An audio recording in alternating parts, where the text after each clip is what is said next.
we got here then? So this is the steering box. So I've just finished building this up.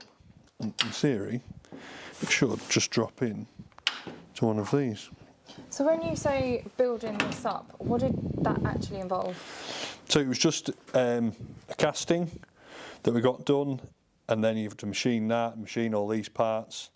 Inside there's, it's quite complicated really, a set of bearings and thrusts for the steering arm, and then you've got like a bevel gear, a cross shaft, and then that goes down to the drop arm, which operates your steering, obviously from your steering column, your steering wheel. So in one way it's fairly simple, but it's quite a complicated piece inside. There's quite a lot to it. So that's been quite a big bit of work really. So what was the first thing that you had to do? You machine the casting first, and then all the internals, and then just slowly build it up. So we got the steering box finished and trial fitted that, and then if you look at the end on here, they call this is like a witch's hat, and there's an end cover. There's what they call a stator tube, which is a rod that comes right down through the centre of the steering column with a set of levers out here, and in the middle of your steering wheel you've got two little levers. One's a hand throttle and the other one's your advance and retard, which is for your magneto, so you can vary. It's like variable timing on your engine for depending on how they run. That's what most early engines tend to have. That now it's all done either electronically now with like an ECU, or an earlier engine, probably like your MG, is done by vacuum off the manifold, and the dizzy cap will move with a little set of bellows on. So these didn't have that, it was done by the driver, so you had to tweak them all the time to get the best out of the vehicle. So that's all done and finished now, and this little cover on here, and then we'll put the linkages in an arm, and when the engine's in, the magneto's in, there'll be a set of linkages to that.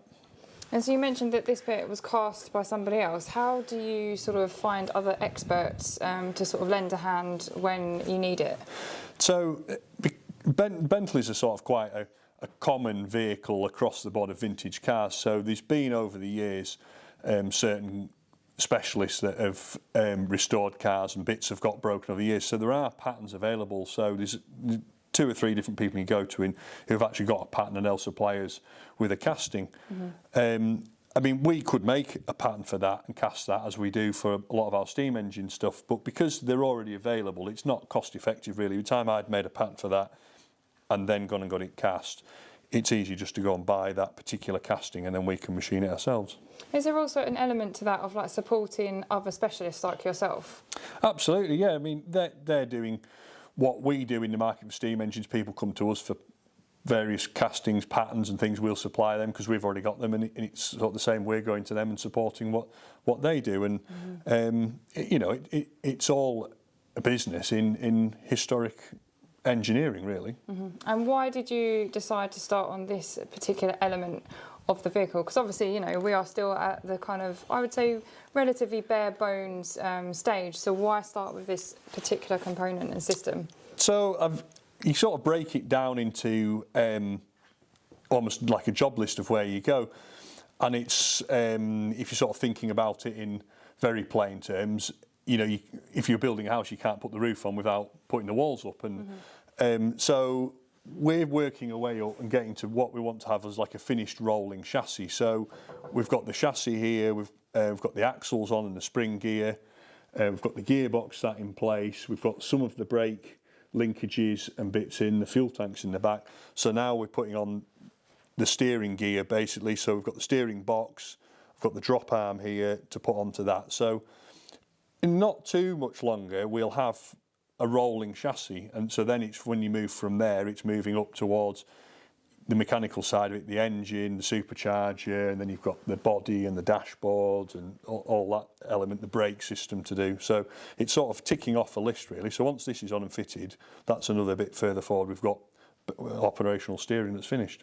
So you have to be very logical with this kind of thing, because I think a lot of people that do, you know, this kind of project work at home, it's often fitting around work, you know, it's quite sort of scatterbrain, but this is strikingly different. You know, you're being very logical and very methodical about this. Yeah, I think you've got to think it through on what's achievable in your time scale you've got to spend on it. you've then got to think what's achievable in what parts you can get, and then there's the financial side of it. I mean, doing all this is extremely expensive in buying the parts or machining them and time. So there's certain things that we can't do and that we'll have to buy in. So you sort of think where you're moving along the project, when can we afford that? Do we need to get to a point of when we can afford that, we can fit it? Let's work the stages up to that, and maybe you get to that one point. As we're going to need an engine. Well, we haven't even started to think about that yet. So it's let's get the rolling chassis done, and by then we'll have saved up a little bit towards an engine. So this is the what they call it, the witch's hat for its shape. This was quite an intricate bit to make. So that's your cover over the end of your starter tube, and then your linkage comes out of there for your advance and retard and your hand throttle. So that's one bit on there, and then that little piece there, the bit I've just made that the other night. So that's the cover that goes on the end, and then it's threaded down the middle. That's where your starter tube screws into that with your rod out the bottom. And you've made that from scratch? Yeah, just out of a billet of aluminium. Wow. And how long does something like that take? Because it's obviously quite a small component. Yeah, I imagine. time consuming. Yeah. Oh, by the time you start doing that, you're probably 2 to 3 hours, I suppose. But it's not the first time you've made something like that. I made one of those and wrecked it, actually, the first one. I machined it because I was thinking about which is the best way to hold it, and I made it out of a billet of aluminium, and held it and I machined that way, and I had that on the outer edge. Anyway, I thought I'll just face that. As I went across, I caught it on the end, and just only a tiny bit, but it was just I'd already machined it to size, so it would have been undersized if I'd cleaned it up. So anyway, that was thrown in the bin. And you can't recycle something like that? No, a waste of three or 4 hours, isn't it? Never a waste, always a learning opportunity. That's what I say, isn't it? Yeah. So this would all be packed with grease inside there when it's all done. So that goes on there, and then that goes on there, and that's that. Nice and tidy. Yeah, a little bit nearer, isn't it?